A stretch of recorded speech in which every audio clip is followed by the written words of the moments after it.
धर्म चक्रवर्ती पंजाब जैनाचार्य श्री सोमलाल जी महाराज ऐसे युग पुरुष थे जिन्होंने धर्म संघ को नई दिशा प्रदान की। कठोर संयम है अनुशासन इनके बहुआयामी जब चक्र की विशेषता रही। इनको समर्पित कीर्ति स्तंभ के जीर्णोद्धार आयोजन भव्य शिला न्यास समारोह का आयोजन मालमंडी बीती रोड अमृतसर में डॉक्टर साध्वी श्री अर्चना जी महाराज की प्रेरणा से प्रधानाचार्य पूज्य श्री सोमलाल जैन स्मारक समिति अमृतसर में करवाया। इस समारोह में पंजाब ही नहीं अपितु हिमाचल हरियाणा के अलावा देश भर के कोने कोने से श्रद्धालुओं ने इस समारोह में शिरकत की। इसके अलावा विदेशों से भी श्रद्धालुओं ने इस अवसर पर हाजिरी लगवाई और संतों का आशीर्वाद प्राप्त किया। इस पावन अवसर पर सभी वक्ताओं ने डॉक्टर साध्वी श्री अर्चना जी महाराज की भूरी भूरी प्रशंसा की। उनकी प्रेरणा सबसे ही ये कार्यक्रम संपन्न हो पाया। प्रधान नंदराय बद्दी, महामंत्री पदम जैन, विपिन जैन, फकर लाल जैन, महेंद्र प्रकाश जैन, अनिल जैन, लाल जैन ने इसे सफल बनाने में महत्वपूर्ण योगदान दिया। यही नहीं, श्री जैन स्त्री सभा अमृतसर, जैन महिला मंडल अमृतसर, जैन मुक्ति संघ अमृतसर, अमर आनंद मुक्ति शिशु संघ अमृतसर, परिवर्तनी संघ, पार्वती देवी, पन्ना देवी जैन अमृतसर, धार्मिक पाठशाला संचालित समिति अमृतसर, आचार्य सोमलाल जैन एजुकेशन बोर्ड अमृतसर, आचार्य श्री अमर जैन सेवा संघ अमृतसर, श्री जैन मित्र मंडल अमृतसर, जैन मानव मिलन अमृतसर सहयोगी संस्थाओं में श्री प्रबंधों में कोई कमी नहीं रही है। कार्यक्रम में विशेष रूप से पधारे अमृतसर स्त्री विधायक श्री अनिल जोशी ने स्मारक के लिए 2 लाख रुपए अनुदान देने की घोषणा की। श्री सोमलाल जी महाराज स्मारक जिहड़ा शिलान्यास होया, इन्हें तपस्वी भगवान महावीर जी की जय करता है, जय घोष करता है। इतने बड़िया हस्तियां अज बैठिया ने, प्रधान श्री मंगत राम जी बद्दी जी, समारोह प्रधान लाला कैलाश चंद्र जी जिन्होंने शिलान्यास किया। इन्हें दानी पुरुष अज समाज हैगे आ, तभी ये हिंदुस्तान के धर्म चल रहा वा, एडे एडे स्मारक बन रहे हैं, तपोभूमियां बन रही हैं। विधायक अनिल जोशी, प्रसिद्ध व्यापारी अमृतलाल जैन, महासचिव पदम जैन आदि सब वक्ताओं ने डॉक्टर साध्वी श्री अर्चना जी महाराज का उनके किए प्रयासों के लिए कोटि कोटि प्रणाम तथा धन्यवाद किया। आज पावन भूमि उत्ते असीं अज इकट्ठे हुए हैं। साडे दानवीर शेख श्री प्रकाश चंद जी दुबई तो आए हैं, उन्होंने नाल माननीय अध्यक्ष महोदय मुनीलाल जी दिल्ली तो आए हैं, नाल श्री छोटे लाल जी जो साडे ध्वजारोहक ने वो भी दिल्ली तो आए हैं। इस समारोह की शान बढ़ाने के अज के स्वागताध्यक्ष श्री कैलाश चंद जी ने ये सारा कार्यक्रम महासाध्वी डॉक्टर श्री अर्चना जी महाराज की प्रेरणा के नाल उन्होंने सानिध्य विच असीं अज मना अज साडे विच आए हुए हैं। श्री शेर सिंह जी और श्री चरड़िया जी जो ऑल इंडिया जैन कॉन्फ्रेंस के कोषाध्यक्ष भी ने ते अपने सैकटरी भी ने, वो भी पदाधिकारी इत्थे अज पहुंचे ने समारोह की शान बढ़ाने के। ये पावन भूमि के उत्ते तुहाडा सब का हार्दिक स्वागत है, अभिनंदन है। जेड़े भी श्री संघ बाहरों आए हैं सबका अमृतसर श्री संघ और स्मारक समिति हार्दिक स्वागत करती है, अभिनंदन करती है। और जो तीर्थ स्थान इतने बनने जा रहा है, पूरे भारतवर्ष के बीच एक अनोखा ही धर्म स्थान बनने जा रहा है, तीर्थ स्थान बनने जा रहा है। ये जैन समाज के लिए पूरे एक गौरव का विषय है, बहुत ही गौरव का विषय है जैन समाज के लिए। और प्रत्येक जैन साधु साध्वी, श्रावक श्राविका और जितने भी धर्म संघ हैं, इस तीर्थ के निर्माण में सब ने सहयोग देना है और इस भव्य तीर्थ का जो है निर्माण करके आचार्य भगवान के प्रति अपने श्रद्धा सुमन जो है अर्पित करने हैं। इन्हीं भावनाओं के साथ धन्यवाद।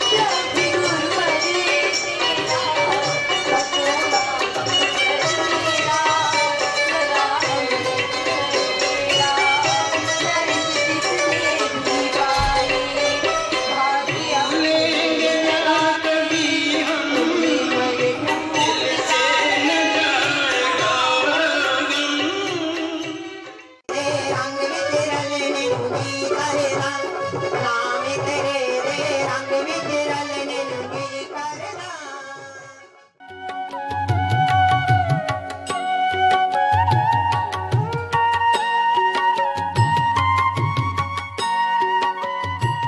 दुबई से विशेष रूप से पधारे प्रकाश चंद जैन ने शिलान्यास की प्रधानगी की। उन्हें विशेष रूप से इस अवसर पर सम्मानित भी किया गया।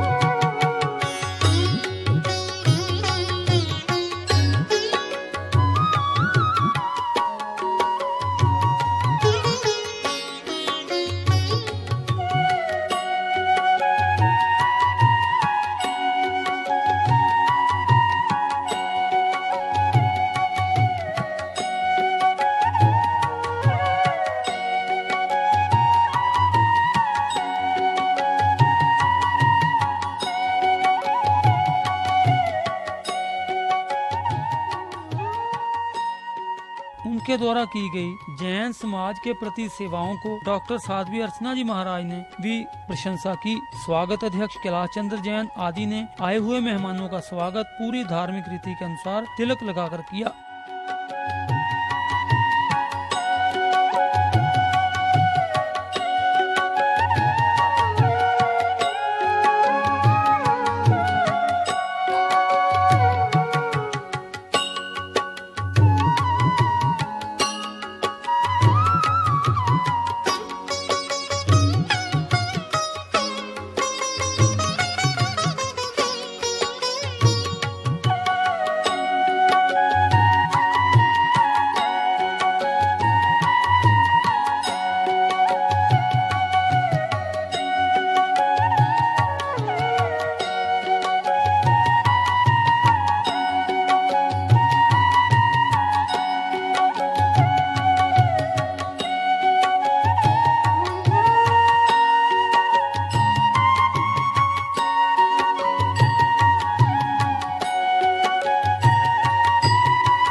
डॉक्टर साध्वी श्री अर्चना जी महाराज ने प्रवचनों द्वारा आए हुए श्रद्धालुओं को निहाल किया। भारी संख्या में पहुंचे हुए श्रद्धालुओं ने डॉक्टर साध्वी श्री अर्चना जी महाराज द्वारा सुनाए गए प्रवचनों को ग्रहण किया व अपना जीवन सफल बनाया। आज इस प्रांगण में गुरु सोहन के दरबार में हम बड़ी आस्था और श्रद्धा के साथ उनके संयमी जीवन की अनुमोदना करते हुए उनकी याद में निर्मित एक स्मारक जिसका जीर्णोद्धार करने जा रहे हैं और भव्य शिलान्यास समारोह के रूप में आज उस स्मारक के लिए हमारे दानवीर श्रेष्ठी वर्तमान में जिनको भामाशाह के विरुद्ध से अमृतसर से संघ ने अलंकृत किया है, सेठ प्रकाश चंद जी, जो दुबई से आज इतनी भीषण गर्मी में गुरुचरणों में श्रद्धा का दीपक संजोए हुए यहाँ पहुँचे और अपने करकमलों के द्वारा उन्होंने उस भूमि का क्या किया, शिलान्यास किया। और भी दानदाता हैं, वे सबके नाम लूंगी। एक शेर आपने सुना होगा, जननी जने तो भक्त जन, जननी जने तो भक्त जन, या दाता या सूर, नहीं तो रह जाए बांझड़ी मती गंवावे नूर। कि माँ ऐसे पुत्र को जन्म दे या तो वो संत महात्मा बनकर शासन का उद्धार करे, देश और समाज को बुलंदियों पर ले जाए, या समाज में ऐसा दाता पैदा कर कि जिसकी लक्ष्मी पुण्यानुबंधी पुण्य से बंधी हुई पुण्य के कार्यों में क्या हो जाए, लग जाए। और या कोई शूरवीर जिसने राष्ट्र और देश के लिए क्या दिया हो, अपना बलिदान किया हो, देश और राष्ट्र के लिए जिसका जीवन समर्पित हो, ऐसी औलाद को जो माँ जन्म देती है वो ही माँ क्या होती है, बड़भागी होती है। आज माता लक्ष्मी को हमारा शत शत प्रणाम है, जिसने ऐसे होनहार महान तपी जपी संयमी यति आत्मा जो कलयुग में सर्वज्ञ के विरुद्ध से क्या हुए थे, अलंकृत हुए, जिन्होंने पंजाब को सर्वप्रथम एक गौरव एक रुतबा प्रदान किया था। सन 1933 का अजमेर सम्मेलन, जहां पूरा हिंदुस्तान का स्थानक वर्ष आदिवासी समाज एकत्रित था। लगभग 50-60 से ऊपर आचार्यों के प्रधानाचार्य बनने का सौभाग्य इस चेतना को मिला। यदि मैं इनके अतीत की बात कहूं, जब जन्म हुआ था तब नाल गाड़ने के लिए, जब दाई जिसे बोलते हैं आप अपनी भाषा में क्या बोले हिंदी में, यानी दाई जिस समय नाल गाड़ने के लिए गई तो वहां से स्वर्ण का कलशा निकला था, अशर्फियों से भरा हुआ था। लक्ष्मी का पुत्र 7 ही लक्ष्मी लेकर आया था। और जिस समय 1 वर्ष के थे आचार्य श्री, उस समय ऐसा ही वातावरण था धूप का, और माँ ने उन्हें लिटाया हुआ था। सर्दी का वातावरण था कि बच्चे को धूप क्या है, यानी सर्दी में धूप उसके शरीर के लिए सुखकारी होगी। लेकिन एक नागराज आया और उसने अपने फनियर की छाया से, बच्चा जब गर्मी से थोड़ा अलसा रहा था, कभी गर्दन इधर कभी उधर हो रही थी, तो वो नाग की क्या हो रही थी, छत्र छाया। जैसे बच्चा सिर घुमाता था, नाग अपना भी फन क्या करता था, घुमा लेता था। और कहते हैं कि जिस पर नागराज छत्र करता है वो कोई साधारण चेतना नहीं होती, वो विरली चेतना होती है, महान चेतना होती है। या तो वो सम्राट बनता है, देश का नेतृत्व करता है, या धर्म चक्रवर्ती बनता है। और पूज्य श्री क्या बने, धर्म चक्रवर्ती बने।